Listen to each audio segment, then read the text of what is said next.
A biting wind howled through the skeletal branches of the ancient oaks surrounding Blackwood Library, a place as steeped in shadow as it was in lore. Silas Thorne, a disgraced historian seeking redemption, arrived in the forgotten hamlet of Hollow Creek, lured by whispers of a medieval codex rumored to be bound by more than just leather and thread. His reputation lay in tatters after a disastrous misinterpretation of Viking runes, and Blackwood offered a chance to prove himself, to unearth a genuine historical marvel. He found the library a decaying monument to forgotten knowledge. Dust motes danced in the faint light filtering through the grimy windows, illuminating rows upon rows of decaying books.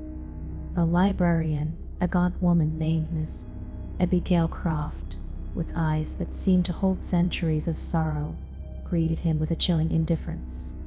"The Blackwood Codex awaits," she rasped, her voice like the rustling of dead leaves. "But be warned, some knowledge is best left undisturbed." The Codex itself was a thing of terrifying beauty.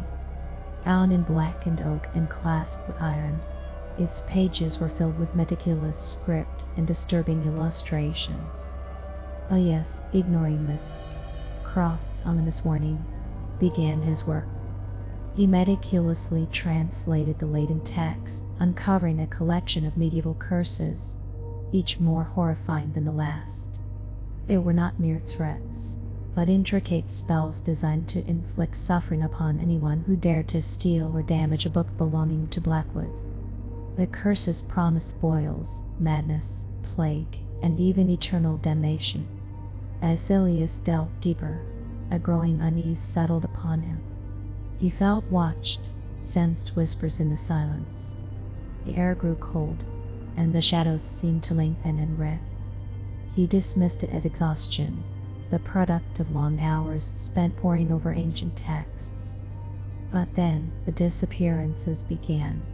First, it was a rare edition of Ovid's Metamorphoses, then a first printing of Paradise Lost.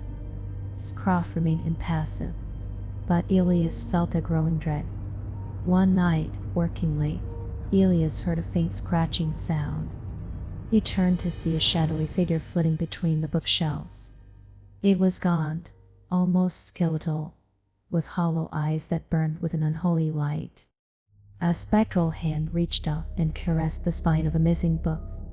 The ghost of Silas Blackwood, the library's founder and the supposed author of the cursed Codex.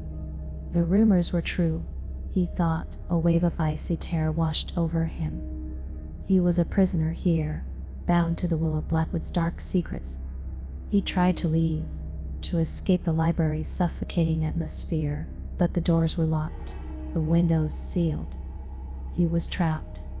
He frantically searched the Codex for a way to break the curses, to appease the vengeful spirit of Silas Blackwood.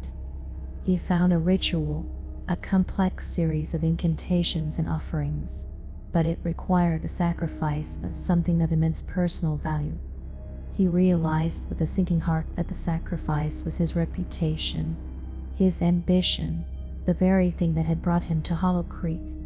He had to publicly denounce his findings, admit that the Codex was a forgery, and vow to never again seek historical glory. It was a painful choice, but the alternative was far worse. He performed the ritual, his voice trembling as he renounced his past ambitions. The library seemed to breathe a sigh of relief. The shadowy figure of Silas Blackwood faded away, and the oppressive atmosphere lifted. The doors unlocked, and Elias stumbled out into the cold night, a broken man, but free. He left Hollow Creek the next morning, leaving behind the Blackwood Codex and the ghosts it held. Scroft watched him go, a flicker of something that might have been pity in her eyes.